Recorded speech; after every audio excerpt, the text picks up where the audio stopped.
Homer and Langley Collier were a pair of brothers whose reclusive hoarder lifestyle made them something of a local New York attraction. Sadly, in a horrifying twist, their hoard became their grave. After a putrid smell began emanating from the home of the Collier brothers, officers forced their way into their den of horrors and made the most disturbing discovery imaginable. Stick around for more on that later. Despite their later infamy, the Collier brothers actually came from a respectable family. Their father, Herman Livingston, was a Manhattan gynecologist, while their mother, Susie Gage Frost, was a retired opera singer. Homer, the older of the two brothers, was born in 1881, while Langley came later in 1885. The Collier brothers traced their ancestry all the way back to the founding of America. Their parents, who also happened to be first cousins, were descendant from the prominent Livingston family. Reportedly, the brothers were related to the Astors, Roosevelts, and even the Hamiltons. They actually showed quite a bit of promise. Homer and Langley didn't show any early signs that they would become infamous recluses. In fact, both brothers made it all the way to Columbia University, where Homer focused on law and Langley excelled in engineering and chemistry. Turns out, they were both quite smart and gifted. While Homer went on to practice law, Langley pursued a musical career. He became a successful concert pianist, even playing shows at Carnegie Hall, and eventually worked as a piano dealer. Additionally, he was an active member of the Trinity Church, a parish his ancestors had attended since the late 17th century. Then something drastic happened. The address 2078 Fifth Avenue would become infamous across New York City as a house of horridors filled with horrors. But when the Collier brothers first moved there in 1909, with their mother and father, it was an upscale 4-story brownstone in the trendy Harlem area. But even then, the brownstone housed secrets. Homer and Langley might have inherited their eccentric behavior. Their father, Dr. Collier, often traveled to his job at the city hospital via canoe. New Yorkers would frequently spot Dr. Collier paddling down the East River in the morning, then walking back with his canoe in the evening. The oddities in the family continued from there. For unknown reasons, Herman and Susie Collier separated sometime around 1919. While Herman moved to a new home, Susie stayed in the brownstone at 2078 Fifth Avenue with Homer and Langley. Seeing as though neither Homer nor Langley had a spouse, their parents were all the family they had, until they didn't even have that. The Collier brothers' obsessive hoarding behavior began around 1923 when their father passed on. They inherited all of his possessions, mostly items relating to his medical practice, and decided to move it all into their Harlem brownstone. Then things really went off the rails when their mother, Susie, passed on in 1929. After their mother passed, Homer and Langley inherited the brownstone house at 2078 Fifth Avenue. But at first, nothing seemed to change. They both continued working and socializing as normal, leaving their house for appointments, work, and errands. They even continued teaching Sunday school. A devastating medical emergency would change everything. 1933 marked the turning point for Homer and Langley, one that would send them down a harrowing path directly to their graves. Homer had a stroke, which led to hemorrhages in his eyes.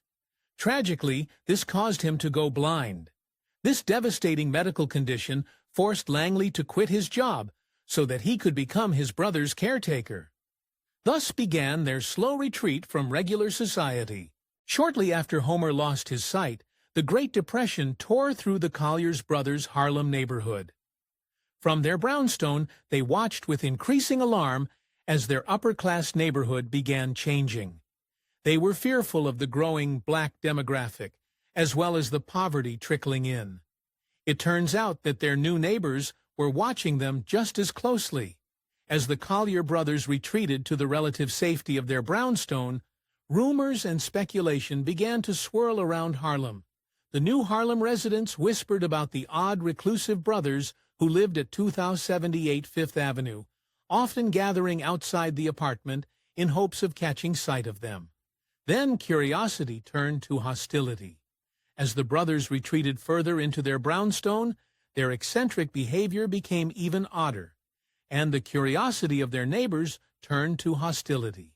A group of teenagers broke the windows of their once safe brownstone by hurling rocks, forcing the Colliers to wire their door shut and place boards on their windows. Then things really took a turn for the worse. With little information about the Collier brothers to go on, their neighbors began to speculate wildly. One of the rumors circulating around Harlem was that the brothers had stashed away priceless heirlooms and valuables along with stacks of cash in their brownstone. The rumors led to repeated attempts at burglary. The Collier brothers responded the only way a pair of recluses could. In response to the repeated burglary attempts, Langley put his engineering education to good use. Instead of appealing to the authorities as a well-adjusted person might, Langley set up a series of traps and tripwires in the house to crush any intruders under the weight of their collection of miscellaneous items. By this time, they were in full hermit mode. 2078. Fifth Avenue was no longer the happy family home of the Colliers. Instead, as a result of their reclusiveness and hoarding, by the mid-1930s, it had turned into a labyrinth of junk. Langley and Homer navigated their way through the brownstone via a series of tunnels and lived in nests among their collections. Some people, however, saw the treasure in their trash. There might actually have been a good reason for the Colliers brothers' reclusiveness and hoarding habits. Langley, at least, provided a reasonable explanation for hoarding newspapers, piled so high they reached the ceilings. "I am saving newspapers for Homer," he claimed, "so that when he regains his sight, he can catch up on the news." Turns out, they were the news. Homer and Langley had become local Harlem legends, but a 1938 story in the New York Times turned them into a nationwide oddity. According to the Times, the brothers had rejected a massive $125,000 offer from a real estate agent for the sought-after Fifth Avenue brownstone. The article seemed to offer a rare peek behind the proverbial curtains at 2078 Fifth Avenue, but instead it spread shocking misinformation. The Times story fueled the existing speculation about the opulence that the Collier brothers allegedly lived in behind their boarded-up windows. The article claimed that Homer and Langley were living in Orientalist splendor and stashing piles of cash that they refused to deposit in a bank. Of course, the rumors were not true, but one person was determined to get the truth. New York World Telegram reporter Helen Worden read the Times article on the Collier brothers and became determined to tell their story. Her interview with Langley would later form the basis for her book about the brothers, and what she learned about them was truly odd. Worden's interview with Langley offered the outside world a rare and somewhat uncomfortable peek into the Collier brothers' cluttered minds. In the interview, Langley confessed to Worden that he stopped playing concert piano because Paderewski followed me. "He got better notices than I. What was the use of going on?" Another one of his confessions explained much more. Langley went on to explain his strange appearance to Worden, but only managed to highlight the state of paranoia that enveloped him and his brothers. He claimed that he dressed in shabby clothing as a form of self-defense. "They would rob me if I didn't," he explained. The following year, the brothers would make headlines again. Far from living in Orientalist splendor, the Collier brothers had been skipping out on their gas bill. When workers from the gas company showed up to their brownstone to remove the meters that the brothers had apparently turned off back in 1928, a headline-grabbing scene ensued. The workers from the gas company tried their best to gain entry to the brownstone, past the protestations from the brothers. Thousands of inquisitive outsiders showed up to watch the spectacle, with local news reporters furiously jotting down the details. The incident was one of the rare occasions when Homer left the supposed safety of his home. But what was really transpiring behind closed doors was the most shocking part of all. While it's not clear how Homer's still blind from his hemorrhages past his time, the hoard of junk in the brownstone shed light on what Langley was up to. In his spare time, when he wasn't tending to his brother, he worked on inventions and trinkets, even adapting a Model T Ford to generate electricity. It actually sounded like a peaceful existence. Langley took his job of caring for his blind brother very seriously. He read to him, played piano sonatas for him, fed him, and even bathed him. In fact, Langley believed that with diet and rest, he would cure Homer's blindness. It was an interesting theory. Langley's curative diet for Homer was something that your average physician would prescribe. Instead, it sounded more like something a cartoon character might eat. Langley fed Homer 100 oranges a week, black bread, and peanut butter. Even stranger than that diet was the grocery shopping process. As the years rolled by, Langley made fewer and fewer public appearances. Eventually, he resolved to only go out after midnight. During that time, he would travel long distances just to get his hands on some food, often collecting scraps from the garbage and taking produce from grocers and butchers that they intended to discard. Not surprisingly, their friggin' diet wasn't exactly the cure Langley thought it would be. Far from curing his brother, Langley's diet seemed to worsen Homer's condition. In addition to his blindness, Homer's inflammatory rheumatism effectively paralyzed him.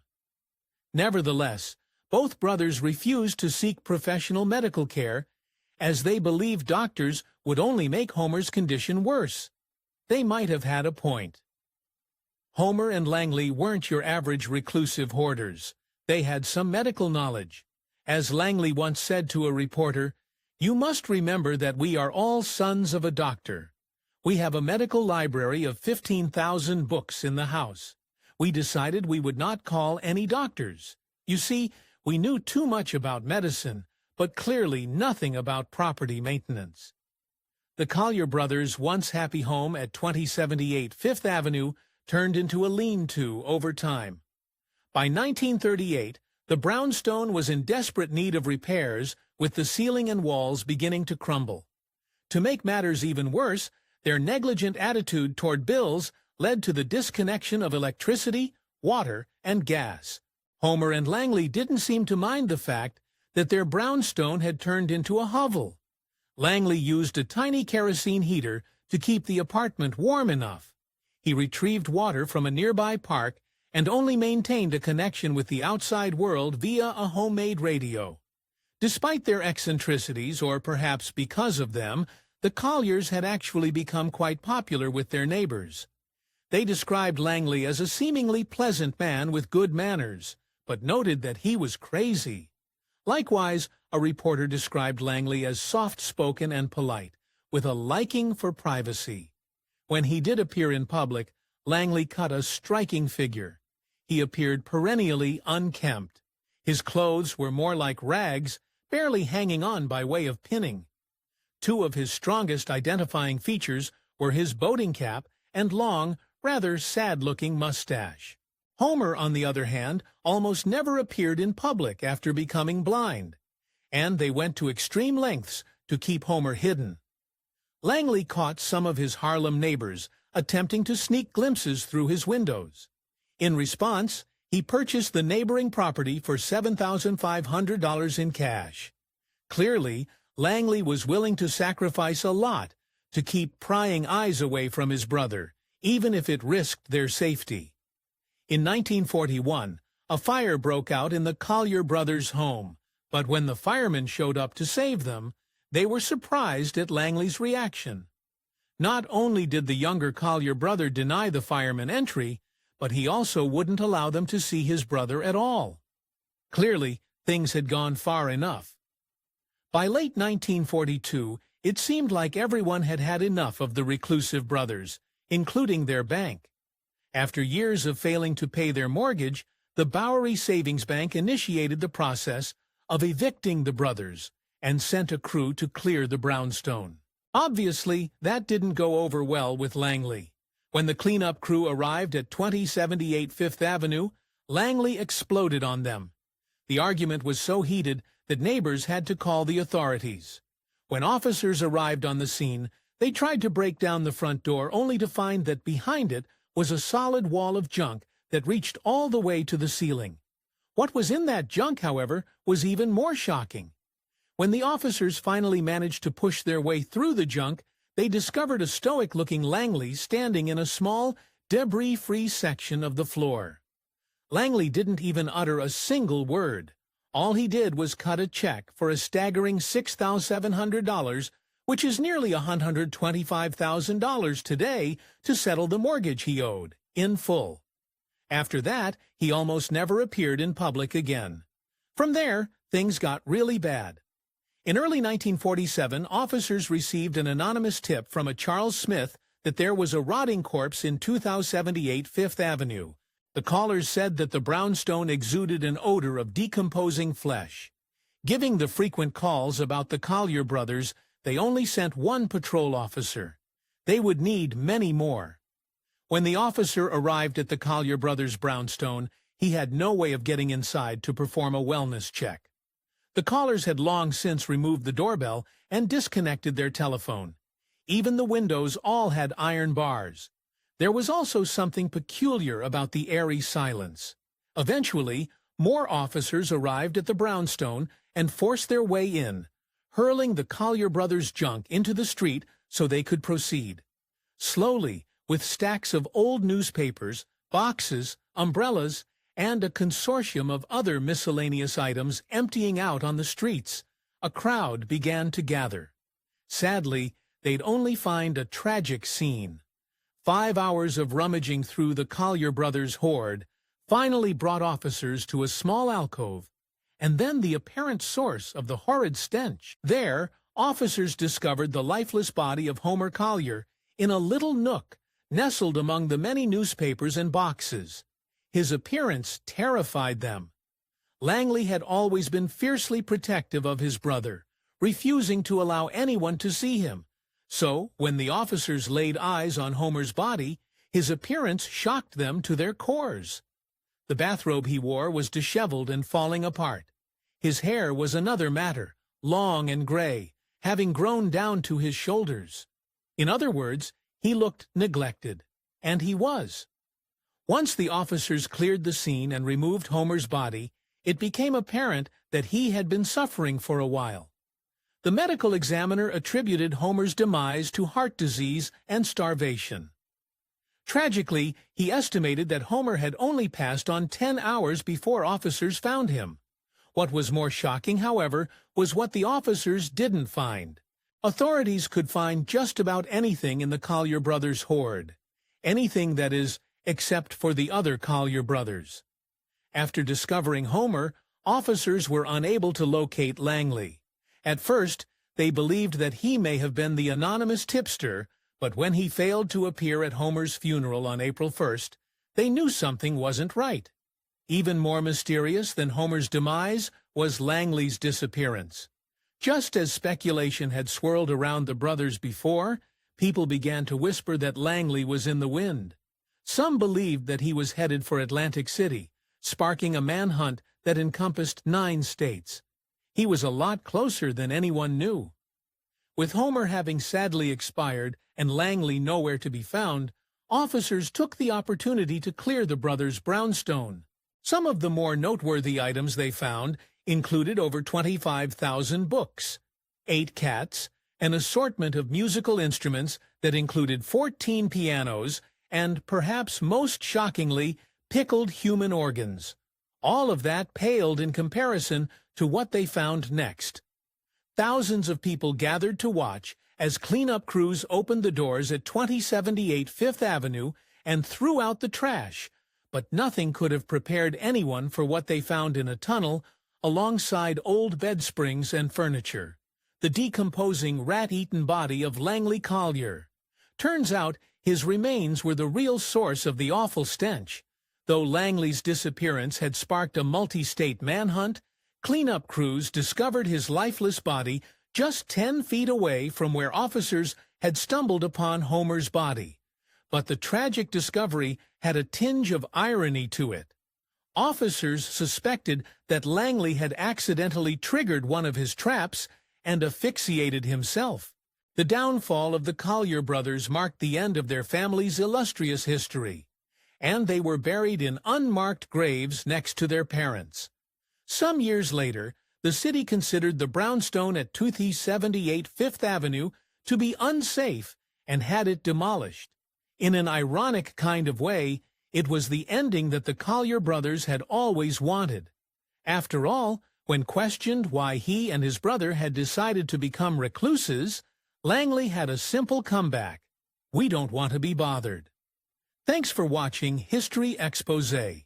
If you love uncovering the best stories in history, hit like and subscribe to keep exploring with us. Don't forget to visit our main page, Factor Nate, for more incredible facts about everything.